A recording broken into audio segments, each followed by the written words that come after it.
बिस्मिल्लाहिर्रहमानिर्रहीम।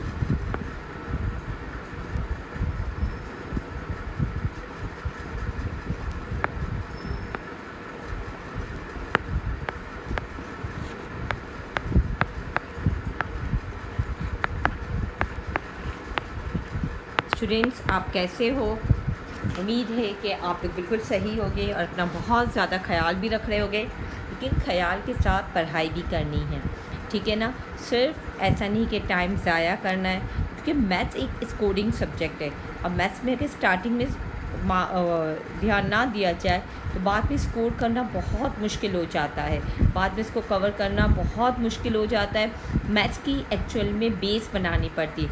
अगर आपकी बेस नहीं बनेगी तो आप जो है मैथ्स में जो है मार्क्स स्कोर नहीं कर सकते हो, क्योंकि दूसरे सब्जेक्ट्स की तरह मैथ्स एक रट्टा पाई सब्जेक्ट नहीं है कि आपने रट्टा लगा लिया एग्ज़ाम में मार्क्स गेन कर लिए, ऐसा नहीं है, ठीक है।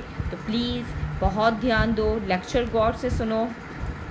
कोई बात समझ में नहीं आती तो मैसेज करो और कॉन्सेप्ट अपने क्लियर करो, ठीक है। अगर कॉन्सेप्ट क्लियर होंगे तो आगे जाके इंशाल्लाह कोई भी प्रॉब्लम नहीं होगी। अच्छा, जैसे कि मैंने आपको कहा था कि हमारा चैप्टर 2 स्टार्ट हो चुका है। चैप्टर 2 का जो है मैंने व्हाट्सएप पर जो है आपको 2.1 की प्रॉपर्टीज़ जो है रियल नंबर की प्रॉपर्टीज़ मैं आपको एक्सप्लेन कर दी थी, ठीक है ना। उसमें से सिर्फ MCQs आते हैं, ठीक है, इसलिए मैंने इसको इतना ज़्यादा वो नहीं ध्यान दिया था, ठीक है। अब हमारे पास चैप्टर नंबर 2 एक्सरसाइज 2.2 है। चैप्टर नंबर 2 बहुत बहुत बहुत ज़्यादा इंटरेस्टिंग चैप्टर है और बहुत इजी चैप्टर है, ठीक है। बहुत मज़े का चैप्टर है, आपको बहुत ज़्यादा मज़ा आएगा। अच्छा, लेकिन ध्यान देना है, ऐसा नहीं कि इसको सिर्फ लाइटली ले लें कि बहुत इजी है, मिस ने कहा है तो आराम से हो जाएगा, नहीं, ध्यान देना है, ठीक है। अच्छा, अब जो है आज मैं आपको एक्सप्लेन करूँगी। सबसे पहले बेस और एक्सपोनेंट। बेस क्या होता है और एक्सपोनेंट क्या है, ठीक है। आज ये दो टर्म हम सीखेंगे। अच्छा, सपोज दैट आपका जो क्वेश्चन नंबर 1 है एक्सरसाइज 2.2 का, इसमें लिखा है right the base and exponent in each of the following. अब जैसे दिया हुआ है 7 पावर 15, एक्सपोनेंट को आप पावर भी कह सकते हो, ठीक है। इसके लिए दो वर्ड यूज़ होते हैं, पावर या एक्सपोनेंट। तो जो पावर होती है इसे हम कहते हैं एक्सपोनेंट, जो ऊपर छोटा सा नंबर लिखा हुआ होता है वो हमारा एक्सपोनेंट हो गया, और जिसके ऊपर नंबर लिखा हुआ होता है वो हमारी बेस बन गई, ठीक है। बिल्कुल इसी तरीके से पार्ट 2 है -189 पावर 10, सही है। तो -189 आपका क्या बन गया, बेस, और 10 आपकी बन गया एक्सपोनेंट या पावर। क्लियर? बहुत इजी है ना। अच्छा, अब हम आगे की तरफ आते हैं। आगे की तरफ ये है कि जिसका भी बेस पॉजिटिव होगा, जिसका भी पावर इवन नंबर होगी उसका बेस पॉजिटिव होगा, और जिसकी पावर ऑड नंबर होगी उसका जो है बेस नेगेटिव साइन के साथ होगा। फॉर एग्ज़ाम्पल, अगर आपके पास है, आपको फाइंड करना है कि कौन सा पॉजिटिव रियल नंबर है और कौन सा नेगेटिव रियल नंबर है। फॉर एग्ज़ाम्पल, अगर आपके पास है 8 और पावर 4 है, ठीक है, तो अब देखो इसके आगे तो साइन ही पॉजिटिव है ना। अच्छा, जिसकी पावर पॉजिटिव इवन नंबर होती है, अगर ये इवन नंबर है तो इसका बेस जो होगा वो क्या हो जाएगा, पॉजिटिव। सपोज दैट ये तो ऑलरेडी पॉजिटिव है ही, ठीक है, तो इसमें तो हमें मेंशन करने की ज़रूरत ही नहीं है कि ये तो पॉजिटिव ही है। सपोज़ करो अगर ये होता -8 पावर 6, अब 6 क्या है, इवन नंबर है ना, तो हम इसका क्या कहेंगे, इसका बेस पॉजिटिव है, ठीक है, इसे हम पॉजिटिव कहेंगे, यानी ये +8 है। क्लियर? अच्छा, अब देखो फॉर एग्ज़ाम्पल, अगर हमारे पास, ठीक है, कोई भी नंबर है जैसे -113 पावर 107। अब देखो 107 क्या है, 107 हमारा ऑड नंबर है, तो इसकी बेस क्या होगी, नेगेटिव ही रहेगी, ठीक है। अगर फर्स्ट करो -113 होता, ठीक है, और इसकी पावर जो है वो इवन नंबर होती, जैसे 22 क्या है, इवन नंबर है, तो हम कहते हैं कि इसकी बेस जो है वो पॉजिटिव है, ठीक है। समझ में आया? अच्छा, एक और थोड़ी सी और एग्जांपल्स मैं आपको दे देती हूँ। फॉर एग्जांपल अगर +113 होता सपोज़ करो और 107 होता, तो भी हम कहते हैं कि इसकी जो है वेरिएबल, इसका जो बेस है वो पॉजिटिव ही रहेगा। अच्छा ठीक है, अब आप लोग यहाँ पर कंफ्यूज हो जाओगे, आप कहोगे कि नहीं मिस आपने तो कहा था कि जिसकी पावर ऑड हो उसका बेस जो होता है वो नेगेटिव होता है। नेगेटिव उस सूरत में होता है जब इसके पास माइनस का साइन डला हुआ हो, ठीक है। लेकिन अगर माइनस का साइन नहीं डला हुआ और प्लस का साइन डला हुआ है तो आप अपनी तरफ से उसको माइनस नहीं कर सकते हो। ये कंडीशन उस वक्त पूरी होती है, उस वक्त हम करते हैं, अप्लाई करते हैं जब कोई भी आपके पास इवन नंबर, जब आपके पास कोई भी बेस हो और उसके साथ माइनस का साइन हो, तो हम पावर को चेक करते हैं कि वो इवन है या ऑड है। लेकिन अगर वो पॉजिटिव ही है तो हम उसको साइन को हम अपनी तरफ से चेंज नहीं कर सकते। फॉर एग्ज़ाम्पल अगर आपके पास ये नंबर है, ठीक है, और इसका बेस, इसकी पावर, इसकी एक्सपोनेंट जो है आपके पास ऑड है, तो आप इसको -120 नहीं कहोगे, ये 120 ही रहेगा पॉजिटिव, ठीक है। लेकिन अगर -120 होता और पावर ऑड होती तो हम इसको -120 कर देते, ठीक है। पावर 17, क्लियर, समझ में आया। या अगर 120 -120 पावर 8 होता तो ये क्या है, इवन है, तो हम इसको पॉजिटिव कर देते, ठीक है। अब समझ में आया। यानी ये कि अगर किसी भी बेस की साइन नेगेटिव है तो हम फ़ौरन से उसकी पावर चेक करेंगे, उसका एक्सपोनेंट चेक करेंगे। अगर उसका एक्सपोनेंट पॉजिटिव है, एक्सपोनेंट इवन नंबर है तो हम इसको पॉजिटिव कर देंगे। लेकिन अगर उसका एक्सपोनेंट ऑड नंबर है तो हम उसको नेगेटिव ही रहने देंगे। लेकिन अगर ऑलरेडी वो नंबर प्लस के साथ है, उसके साथ पॉजिटिव साइन है और उसकी पावर ऑड हो या इवन हो, इससे फिर कोई इफ़ेक्ट नहीं पड़ता। अच्छा, अब ये होता कैसे है, आपको पता है इसका कि ये होता कैसे है।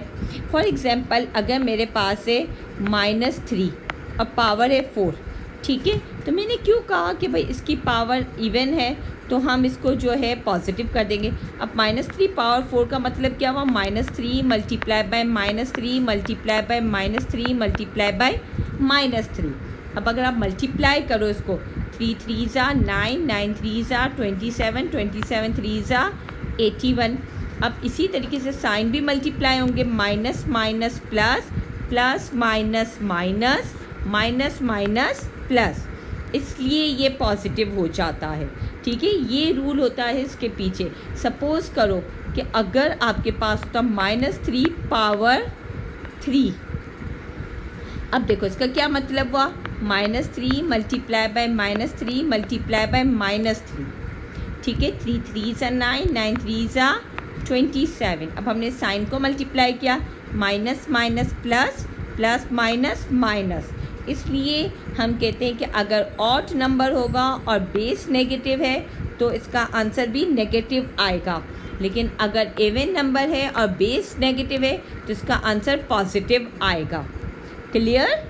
अच्छा, इस तरीके से आप क्वेश्चन नंबर 2 कर लोगे। अच्छा, क्वेश्चन नंबर 3 है, which is the correct way of finding the value of 38। Question number 3 है, ठीक है।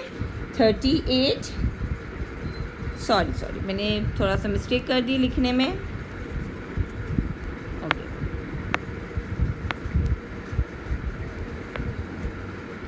38 ब्रैकेट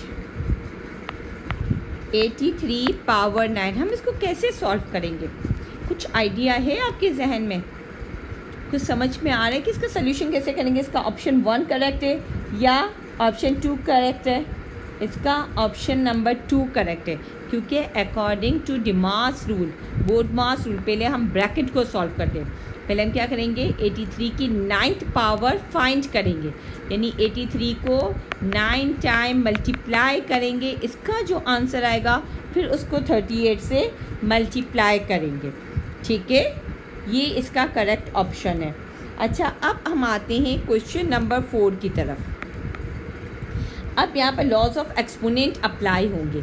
ठीक है, लॉज ऑफ एक्सपोनेंट होते क्या है, अब बारी बारी थोड़े थोड़े से करके मैं आपको इसके रूल्स बताऊंगी एक्सपोनेंट को, ताकि आपको समझ में आए, और इनको बहुत अच्छे से ध्यान से सुनना है। ठीक है, ताकि आपका कॉन्सेप्ट क्लियर हो। अच्छा, अब फॉर एग्जांपल क्वेश्चन नंबर 4 है।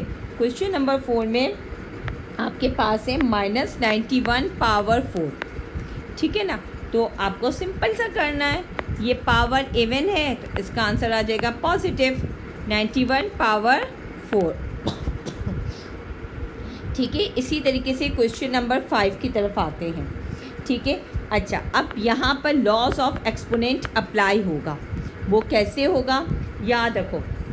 फर्स्ट लॉ ऑफ एक्सपोनेंट क्या है, फर्स्ट लॉ ऑफ एक्सपोनेंट ये है कि अगर बेस सिमिलर हो और वो मल्टीप्लाई हो रहे हों, सही है, अगर बेस सिमिलर है और वो मल्टीप्लाई हो रहे हैं, तो हम क्या करते हैं, इनकी पावर को प्लस कर देते हैं।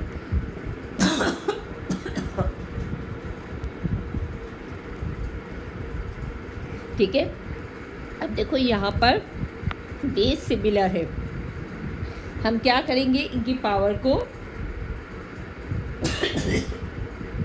प्लस कर देंगे। 4 + 2 6। ठीक है, बिल्कुल इसी तरीके से क्वेश्चन नंबर 6 है। क्वेश्चन नंबर 7 में आप देखो, A multiply B2 multiply C3 multiply B3 multiply A5 multiply C2। अब हम इसमें क्या करेंगे, जो सेम बेस है उनको एक साथ लिखेंगे। जैसे A वाली सारे नंबर्स को एक साथ लिख लेंगे, B वाले नंबर्स को एक साथ लिख लेंगे, और इसी तरह से C वाले नंबर को एक साथ लिख लेंगे। अब जिनके बेस सेम होते हैं, according to laws of exponent, जिसका बेस सेम होता है उनकी पावर को, उनकी एक्सपोनेंट को हम प्लस करते हैं। अब इसके ऊपर कोई भी पावर नहीं है, इट मीन्स कि इसके ऊपर पावर 1 है, 1 + 5। ठीक है, B 2 + 3, C 3 + 2। जब बेस सेम हो तो इनकी पावर प्लस हो जाती है। ये क्या हो गया, A6 B5 और C5। ठीक है, अच्छा, बिल्कुल इसी तरीके से क्वेश्चन नंबर 8 है। क्वेश्चन नंबर 8 में क्या है, 8 × 3 पावर 4। आपको सिंपल सा करना है, 8 और पहले ब्रैकेट के अंदर को सॉल्व करना है according to DMAS rule, 24 power 4। बस सिंपल सा है, आपको उसको कैलकुलेट करने की ज़रूरत नहीं है। ठीक है, बाकी के क्वेश्चन भी बिल्कुल इसी तरीके से हमने करने हैं। ठीक है, जैसे क्वेश्चन नंबर 12 में आपको लास्ट बता दूं, 3 × 5 × xy पावर 14। हम क्या करेंगे, नंबर से नंबर को मल्टीप्लाई कर देंगे, 15xy पावर 14। अब ये क्या हो गया, 15 की पावर 14, जो बाहर ब्रैकेट के बाहर पावर है वो 15 के लिए भी है, x के लिए भी है और y के लिए भी है। ठीक है, आई थिंक सो कि आपको समझ में आ गया होगा, कॉन्सेप्ट क्लियर हो गया होगा। प्लीज़ ये काम अपने रजिस्टर में कर लो, ये पूरी एक्सरसाइज कंप्लीट कर लो, बहुत इजी है, और विदिन 10 मिनट्स में आप इसको कर लोगे। ठीक है, ओके, अल्लाह हाफिज़।